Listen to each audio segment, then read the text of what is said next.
Hi good morning. അപ്പോൾ നമ്മുടെ ഇന്നത്തെ റെസിപ്പി എന്ന് പറയുന്നത് ഒരു തോരനാണ് കേട്ടോ. വളരെ സിമ്പിളായിട്ടുള്ള തോരൻ. നിങ്ങളൊക്കെ പലരും ഉണ്ടാക്കിയിട്ടുണ്ടാവാം, ഉണ്ടാക്കാത്ത ആൾക്കാരും ഉണ്ടാവാം. അപ്പോൾ എന്തായാലും ഉറപ്പായിട്ടും ഒന്ന് ട്രൈ ചെയ്ത് നോക്കിക്കോളൂ നമ്മുടെ വഴുതനങ്ങ തോരൻ.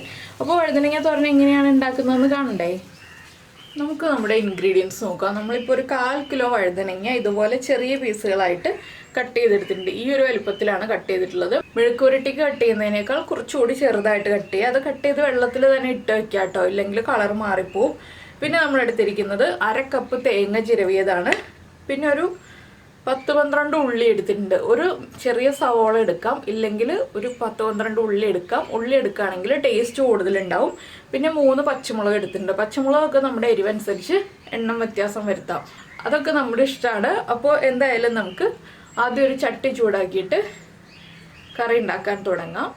അപ്പോൾ നമ്മുടെ ചട്ടി ചൂടായിട്ടുണ്ട്. ചട്ടിയിലേക്ക് ഞാൻ വെളിച്ചെണ്ണ ഒഴിച്ചിട്ടുണ്ട്. വെളിച്ചെണ്ണ തന്നെ ചേർക്കാം കേട്ടോ, അപ്പോഴാണ് ഈ ഒരു തോരന് ടേസ്റ്റ് ഉണ്ടാവുക. പിന്നെ ഇത് നോൺ വെജ് ആക്കണമെന്നുണ്ടെങ്കിൽ നിങ്ങൾക്ക് മുട്ട ചേർക്കാം, അല്ലെങ്കിൽ പ്രോൺസ് ചേർക്കാം, അതൊക്കെ നിങ്ങളുടെ ഇഷ്ടമാണ്. പക്ഷേ ഞാനിപ്പോൾ വെജിറ്റേറിയൻ വേഷനാണ് ചെയ്യുന്നത്. അപ്പോൾ നമുക്ക് ഈ വെളിച്ചെണ്ണയിലേക്ക് കടുക് ചേർത്ത് കൊടുക്കാം. ഒരു 3/4 ടീസ്പൂൺ കടുക് ചേർത്തിട്ടുണ്ട്. കടുക് ഒന്ന് പൊട്ടി വരട്ടെ. അപ്പോൾ നമ്മുടെ കടുക് പൊട്ടിക്കൊണ്ടിരിക്കുന്നുണ്ട്. നമുക്കിതിലേക്ക് ഒരു 3 വറ്റൽമുളക് ചേർക്കാം. അതുപോലെ തന്നെ കുറച്ച് കറിവേപ്പില. പിന്നെ നമ്മൾ ചേർക്കുന്നത് നമ്മൾ കട്ട് ചെയ്ത് വെച്ചിരിക്കുന്ന ഉള്ളി അല്ലെങ്കിൽ സവോള. ഉള്ളി ചേർക്കുകയാണ് കേട്ടോ ഏറ്റവും നല്ലത്. പിന്നെ നമ്മുടെ പച്ചമുളക് ഇത്രയും ചേർത്തിട്ട് ഒന്ന് ഇളക്കിയെടുക്കുക. വല്ലാതെ അങ്ങ് വഴറ്റിയൊന്നും എടുക്കേണ്ട ആവശ്യമില്ല, ജസ്റ്റ് ഒന്ന് ഇളക്കി കൊടുക്കുക. ഇതിലേക്ക് നമ്മൾ കട്ട് ചെയ്ത് വെള്ളത്തിലിട്ട് വെച്ചിരിക്കുന്ന വഴുതനങ്ങ വെള്ളത്തിൽ നിന്ന് ഒന്ന് പിഴിഞ്ഞെടുത്തിട്ട് ഇട്ട് കൊടുക്കുക. ചെറുതായിട്ടൊന്ന് പിഴിയുക. ഒരുപാട് പ്രസ് ചെയ്ത് പിഴിഞ്ഞിട്ടുണ്ടെങ്കിൽ വഴുതനങ്ങയുടെ ഷേപ്പ് തന്നെ മാറിപ്പോവും. ചെറുതായിട്ടൊന്ന് പിഴിഞ്ഞെടുക്കുക.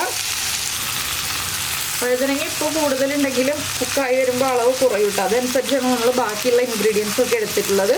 തേങ്ങയൊക്കെ അതനുസരിച്ച് ചെറിയ അളവിൽ എടുത്തിട്ടുള്ളൂ. വലിയ അളവിൽ തേങ്ങ എടുത്തിട്ടുണ്ടെങ്കിൽ തേങ്ങ മാത്രമായി പോകും തോരനിൽ. അതുകൊണ്ട് ചെറിയ അളവിൽ എടുത്താൽ മതി വഴുതനങ്ങ തോരന് നമ്മൾ ബാക്കിയുള്ള ഇൻഗ്രീഡിയൻസ് എടുക്കുമ്പോൾ. അപ്പോൾ ഞാൻ വഴുതനങ്ങയൊക്കെ ഇട്ട് കഴിഞ്ഞിട്ടുണ്ട്. ഇതിലേക്ക് നമുക്കിനി ഒരു 1/2 ടീസ്പൂൺ മഞ്ഞൾപ്പൊടി, അതുപോലെ തന്നെ 1/4 ടീസ്പൂൺ കാശ്മീരി ചില്ലി പൗഡർ, ആവശ്യത്തിന് ഉപ്പ് ചേർക്കുമ്പോഴും ശ്രദ്ധിക്കുക, കൂടി പോകരുത്. എന്താണെന്ന് വെച്ചാൽ വഴുതനങ്ങ കുക്കായി വരുമ്പോൾ അളവ് കുറയും. അതുകൊണ്ടാണ് ഉപ്പ് ചേർക്കുമ്പോഴും മുളക് പൊടി ചേർക്കുമ്പോഴും എല്ലാ ഇൻഗ്രീഡിയൻസും നമ്മൾ ചേർക്കുമ്പോൾ വഴുതനങ്ങയുടെ അളവ് കുറയുന്നത് മനസ്സിൽ കണ്ടുകൊണ്ട് ചേർക്കുക. ഇനി വഴുതനങ്ങ ഒന്ന് ഇളക്കി മിക്സ് ചെയ്യുക. അപ്പോൾ ഇതിൽ നിങ്ങൾക്ക് ഈ ഒരു തോരൻ വേറെ രീതിയിലും ഉണ്ടാക്കാം കേട്ടോ. നമ്മുടെ ഉള്ളിയും പച്ചമുളകും ജീരകവും അതുപോലെ തന്നെ തേങ്ങയും മിക്സിയിലൊന്ന് ക്രഷ് ചെയ്തെടുത്തിട്ട് അങ്ങനെ ചേർത്തിട്ടും തോരനുണ്ടാക്കാം. ഇതുപോലെയും തോരനുണ്ടാക്കാം. ഇതാകുമ്പോൾ എല്ലാവർക്കും ഏറ്റവും ഈസിയാണ്, അരയ്ക്കൊന്നും വേണ്ട. ഇനി നമുക്കിതൊരു 3 മിനിറ്റ് ഒന്ന് അടച്ചു വയ്ക്കാം. ഹൈ ഫ്ലെയിമിൽ തന്നെ അടച്ചു വയ്ക്കാം. ചെറിയ ബർണറാണ്, വലിയ ബർണറല്ല. ഈ വഴുതനങ്ങയിൽ നിന്ന് തന്നെ വെള്ളം ഇറങ്ങിയിട്ട് ഇതൊന്ന് കുക്കായി വന്നോളൂ. അപ്പോൾ നമ്മൾ വഴുതനങ്ങ അടച്ചു വെച്ചിട്ട് ഒരു 3 മിനിറ്റായി. ഞാൻ ഒരു പ്രാവശ്യം ഒന്ന് ഇളക്കി കൊടുത്തു.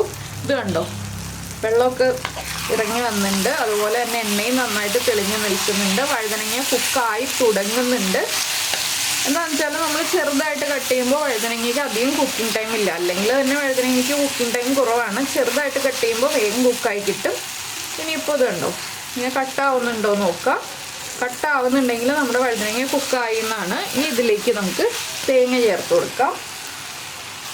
തേങ്ങ ചേർത്തിട്ട് നന്നായിട്ടൊന്ന് ഇളക്കി മിക്സ് ചെയ്തിട്ട് നിങ്ങൾക്ക് കുഴഞ്ഞ രീതിയിലുള്ള തോരൻ വേണമെന്നുണ്ടെങ്കിൽ വീണ്ടും അടച്ചു വയ്ക്കാം. ഞാനിതിപ്പോൾ തുറന്ന് വെച്ചിട്ടാണ് ഇനി ബാക്കിയുള്ള കുക്കിംഗ്. ഒരു 1 മിനിറ്റ് നമ്മുടെ തേങ്ങ ഒന്ന് കുക്കായി കിട്ടാനായിട്ട് ഒന്ന് തുറന്ന് വയ്ക്കാം. വഴുതനങ്ങ ആയതുകൊണ്ട് തന്നെ എപ്പോഴും കുറച്ച് കുഴഞ്ഞ് തന്നെ ഇരിക്കുള്ളൂ. പിന്നെ കൂടുതൽ കുഴഞ്ഞ തോരൻ വേണമെന്നുണ്ടെങ്കിൽ ഒന്നുകൂടെ അടച്ചു വയ്ക്കാം. ഒരു 1 മിനിറ്റ് ഒന്ന് അടച്ചു വയ്ക്കാം. അപ്പോൾ വളരെ എളുപ്പത്തിൽ നമ്മുടെ തോരൻ്റെ പരിപാടി കഴിഞ്ഞു. അപ്പോൾ നിങ്ങൾ വഴുതനങ്ങ തോരൻ ഉണ്ടാക്കി നോക്കിയിട്ടില്ലെങ്കിൽ ഉറപ്പായിട്ട് ഇതൊന്ന് ട്രൈ ചെയ്ത് നോക്കിക്കോളൂ. നന്നായിട്ട് ഇഷ്ടപ്പെടും ചോറിൻ്റെ കൂടെ. പിന്നെ ഇതിലേക്ക് മുട്ട ചേർക്കണം എന്നുണ്ടെങ്കിൽ മുട്ട വേറെ സ്ക്രാമ്പിൾ ചെയ്തിട്ട് ചേർക്കാം കേട്ടോ. മുട്ടയിലേക്ക് ഉപ്പും കുരുമുളക് പൊടിയും ചേർത്തിട്ട് സ്ക്രാമ്പിൾ ചെയ്തിട്ട് ഇതിലേക്ക് ചേർത്ത് കൊടുക്കുക, അല്ലെങ്കിൽ വീണ്ടും കുഴഞ്ഞു പോവും. അതുകൊണ്ട് നമ്മൾ സാധാരണ തോരനിൽ മുട്ട ചേർക്കുന്ന പോലെയല്ല വഴുതനങ്ങ തോരനിൽ മുട്ട ചേർക്കുമ്പോൾ ഇനി ഉപ്പൊക്കെ ചെക്ക് ചെയ്യുക. ഉപ്പ് കുറവാണെങ്കിൽ ഉപ്പ് ചേർത്ത് കൊടുക്കുക. എരിവ് കുറവാണെങ്കിൽ ഇനി കുരുമുളക് പൊടിയേ ചേർക്കാൻ പാടുള്ളൂ. വേറെ മുളക് പൊടിയൊക്കെ ചേർത്തിട്ടുണ്ടെങ്കിൽ ആ മുളക് പൊടിയുടെ റോ ടേസ്റ്റ് വരും. അതുകൊണ്ട് തന്നെ കുരുമുളക് പൊടി മാത്രം ചേർത്ത് കൊടുക്കുക. അപ്പോൾ നമ്മൾ പച്ചമുളക് ചേർത്തിട്ടുള്ളതുകൊണ്ട് തന്നെ ആവശ്യത്തിന് എരിവുണ്ട്. അപ്പോൾ ഉപ്പൊക്കെ ചെക്ക് ചെയ്തിട്ട് ഉപ്പൊക്കെ ആഡ് ചെയ്ത് കൊടുത്തിട്ട് നിങ്ങൾ എന്തായാലും ഉണ്ടാക്കിയിട്ട് ചോറിൻ്റെ കൂടെ ചേർത്ത് കഴിക്കുക.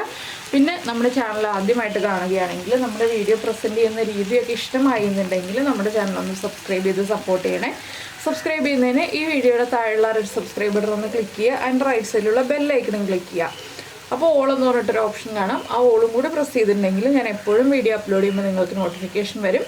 അപ്പോൾ എന്തായാലും നമുക്ക് നമ്മുടെ അടുത്തൊരു റെസിപ്പിയുമായിട്ട് അടുത്ത ദിവസം വീണ്ടും കാണാം.